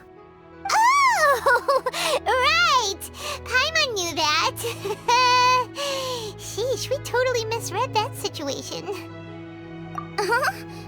Jeez, careful eating your words so fast. You'll give yourself heartburn. What are you staring at me for? Go on, go get on with your cooking.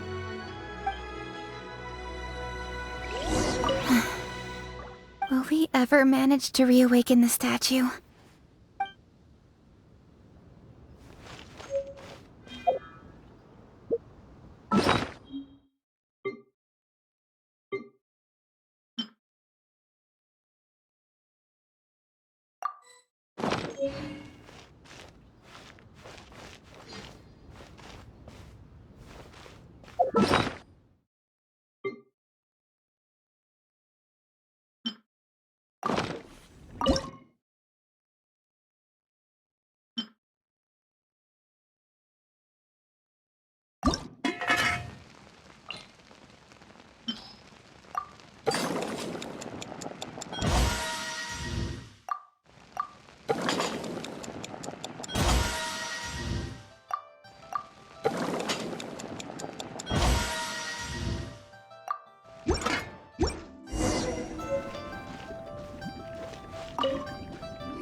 The Traveler and I made one each. Here, have a taste while it's still warm. Thank you. Don't mind if I do.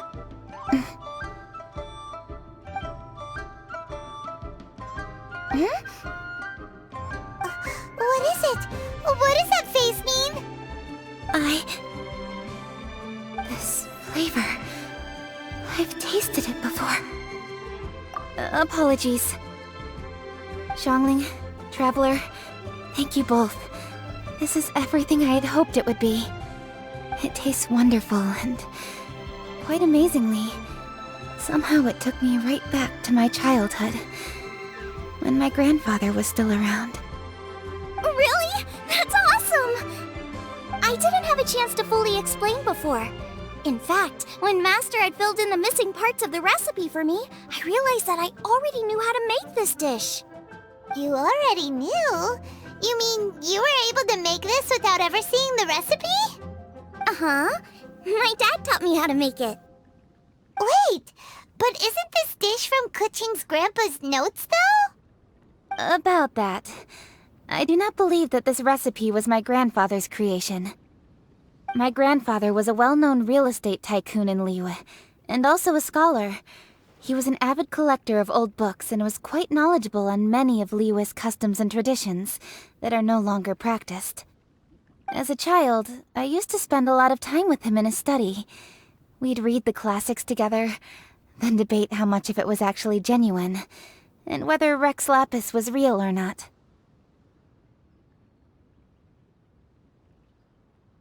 He used to say, books are just a bridge that bring us a little closer to history. It's up to those of us in later generations to ask these questions, search for the answers, and decide what they mean. Since then, my grandfather has passed on, and I've grown up to become a Chising. My views on Rex Lapis have changed in this time too, from myth to reality. For me, the name Rex Lapis is inextricably wound up with memories of my grandfather. Whenever I see his name written down, it always reminds me of sitting in my grandfather's study, seeing all of his notes. As I said earlier, this recipe came from those same notes. It's an ancient dish that he was trying to restore to its original form. But, unfortunately, without the full recipe, he never quite succeeded. Still, each time he tried cooking it, he'd always get me to have a taste while it was still warm. The memories. This really is the taste of my childhood. Ancient dish? Are cornbread buns really that old? Well, at least in my family it is. My dad learned how to make it from his dad, and supposedly it's been passed down that way for generations. We call them chili mince cornbread buns. They're a traditional folk food snack, easy to pack up and take with you on the road. So they're the perfect thing to eat on the go. Seeing Guoba just reminded me of something. I actually made this dish on the day I first met Guoba. How did you first meet? It was in a cave in the mountains. I ducked inside to get out of the rain and saw an offering table in there, so I put the cornbread buns I'd brought with me on it. Then I ended up falling asleep, and when I woke up, I found out that Guoba had eaten every last one. Guoba followed me around ever since. We're practically family now. Hold up! Stop the conversation! Look! The stone!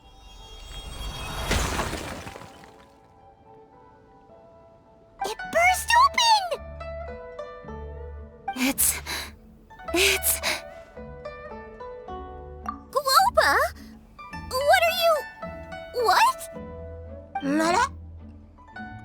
Ah, I see the chili mince cornbread buns have been served.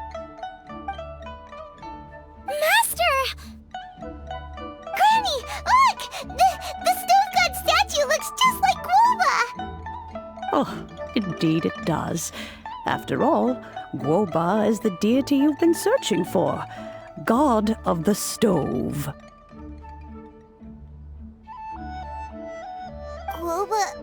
Guoba is a god?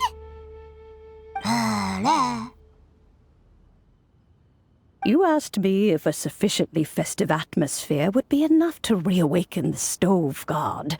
And my answer is this. Yes. And no. The stove god has always been a deity with great affection for the people, and who acts in response to their desires. To him, the heart's passions and the heart's desires are not the same thing. Passion can be a technique, a skill, something derived from experience. But desires, they are deeper, more innate. They are the heart's strength in its purest form. Masterful chefs is wonderfully exciting, but it is more an exercise of passion than of desire.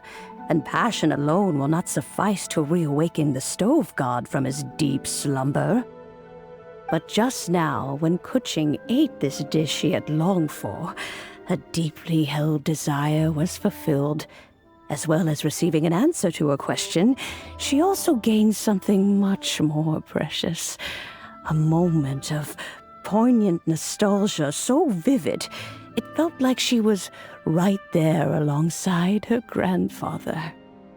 The enormous power unleashed by the fulfillment of this desire resonated with the stove god's statue, and caused it to manifest once more the form it took in the past. Of course, the stove god himself is not contained within the statue.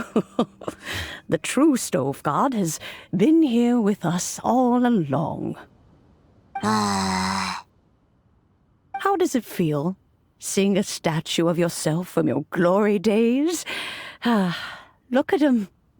Still so majestic. Glory days? Wait, what happened? Did Groba used to be different from now? Oh, yes. Back in his day, your Guoba was once the patron god of the soil.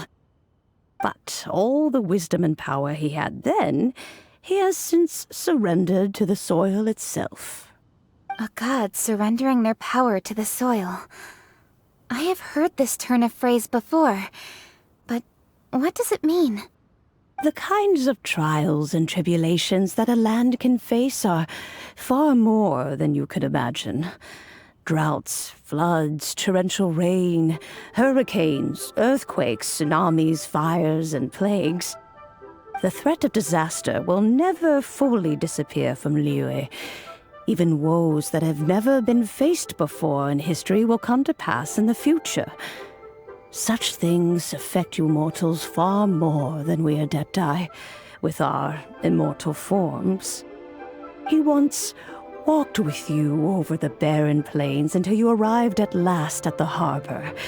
He joined you in building your dwellings and lighting the stoves.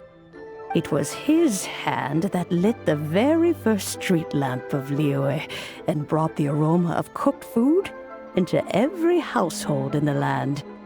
You mortals no longer remember him, but back in the age when you did, he was the closest of all the Adepti to the common folk.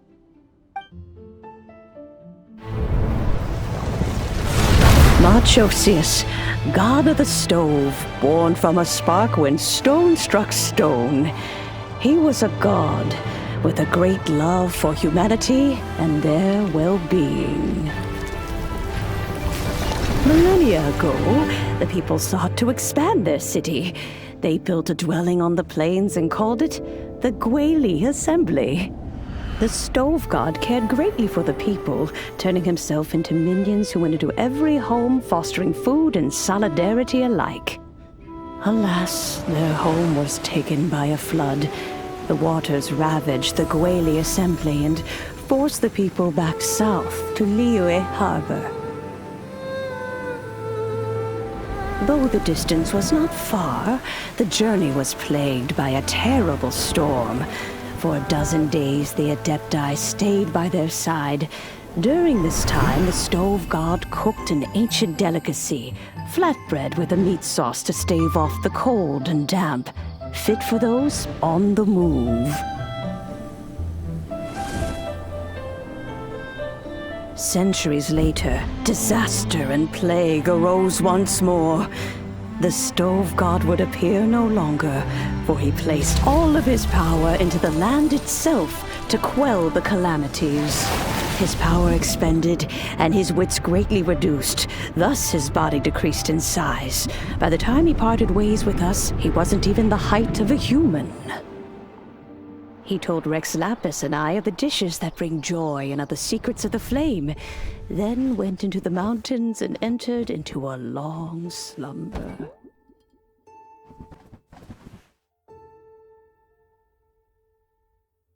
The stove god departed, and Guoba was born. When he awoke, he ate the chilimen's cornbread buns placed on the offering table by a young lady in yellow. Though he did not remember the past, he was profoundly moved and decided to follow this young lady thereafter. The stove god had quietly disappeared, but the vendors rose early to hawk their wares. People went out to buy goods, lit their stoves, and cooked food, just as they had done every day for as long as they could remember. In Liyue, things have always been this way.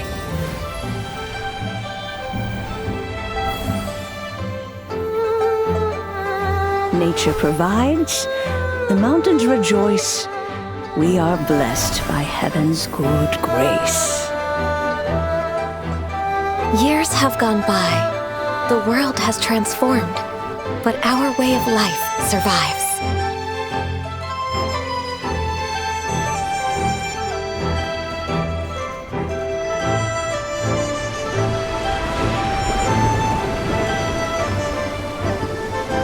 Fame and fortune is only a season. It is the moment that we should embrace.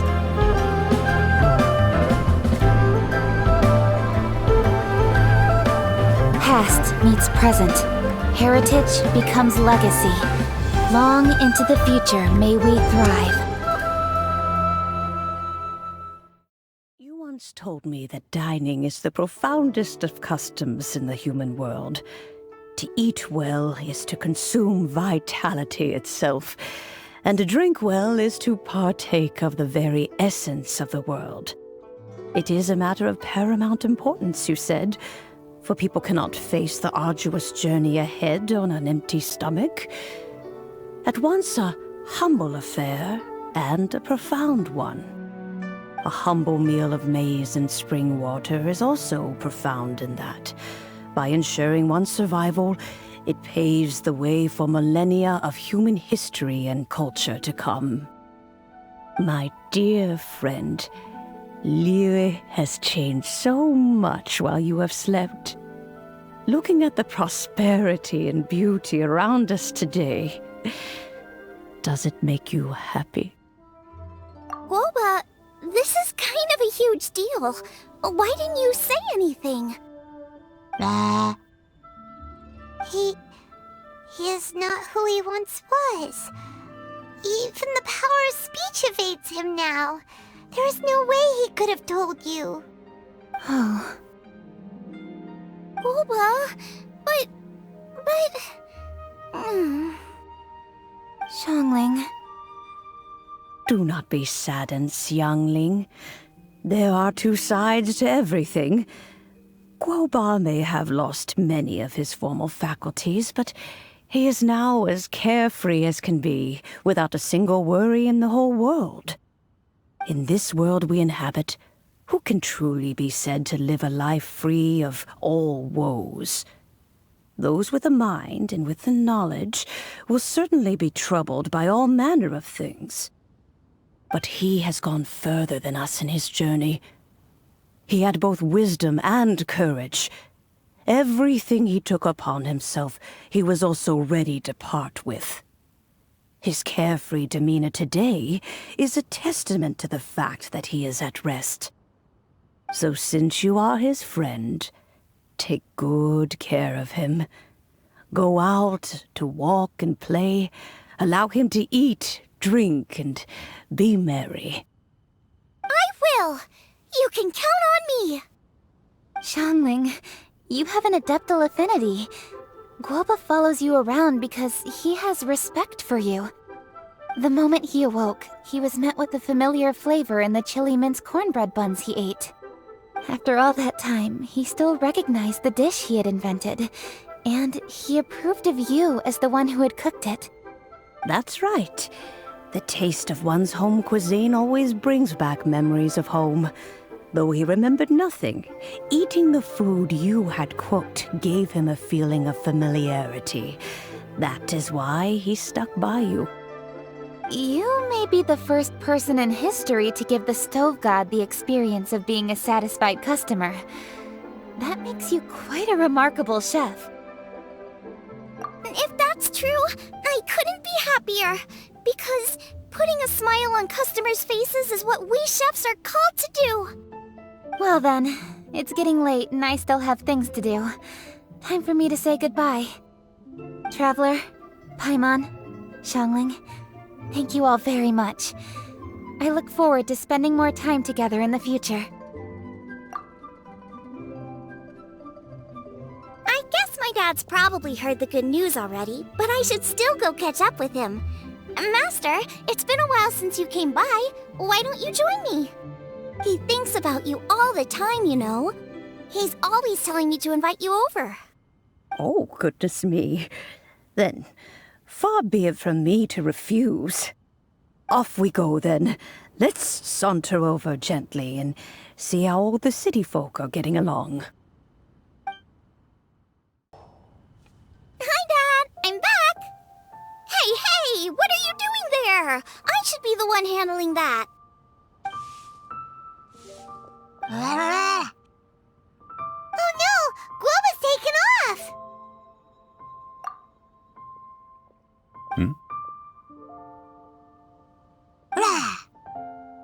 Oh, it's you.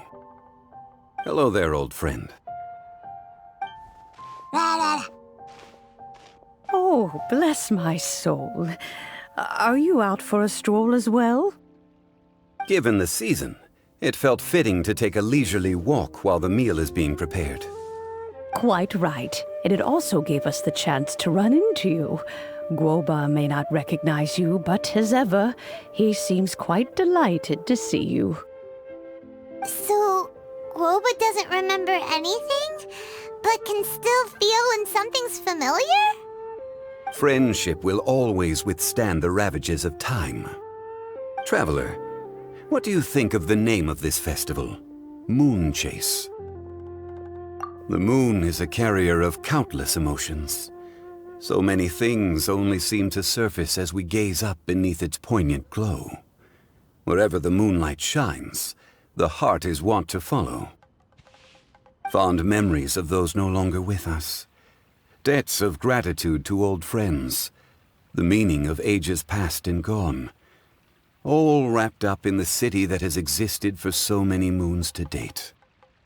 All these things and more, they are why people chase the moon.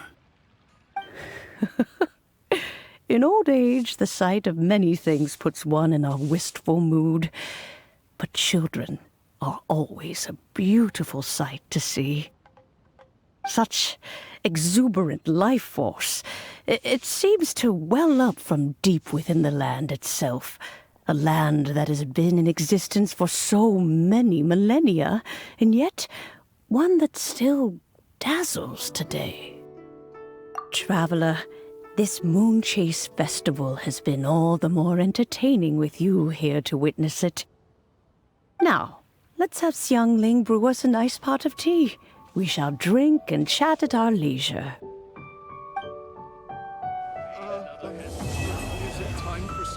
We have to try the winning dish of this year's masterful chefs. I think I may have overeaten. Everyone's here to eat. What should I cook? Let me think. I've got some fowl and some fish and shrimp meat, so I can do 2 snack dishes. Yes, and a few stir fries. Everyone's gonna love it.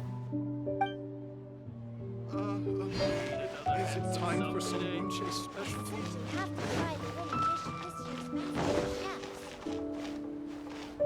Oh, I think I may have overeaten. Cheap and tasty chop suey. The food at Wan Min restaurant is excellent. I eat here often. Ah, you can say that again. Xiangling is a remarkable child. Surely the culinary talent of the century. Indeed. To have mastered the craft at her age lends credence to the old aphorism that heroes are made young.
you I'd win.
Cool it!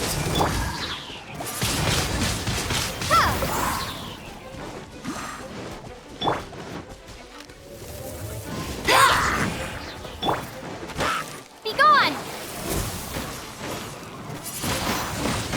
Windblade!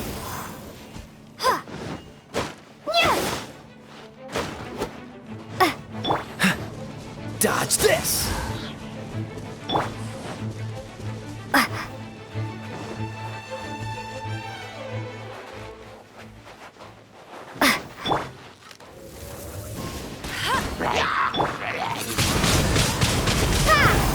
Cool it! No one escapes my...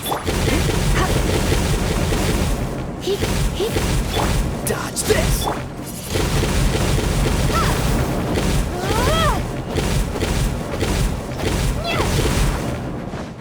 Freeze!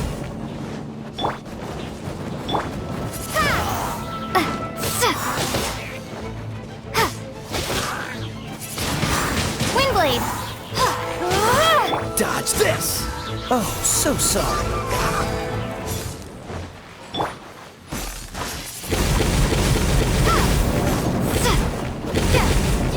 Freeze!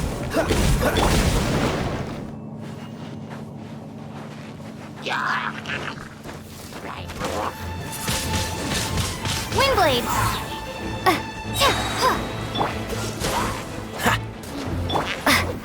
Prepare to be blown away!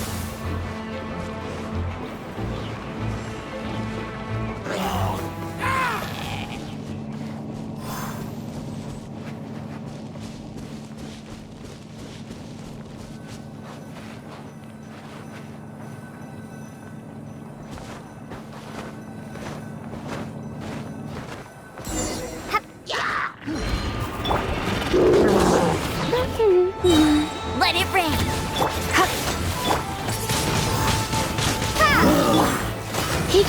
Surrender and I'll be gentle.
I'm really sorry. Shinue kiosk was fully booked. No worries. Let's just go moon gazing together.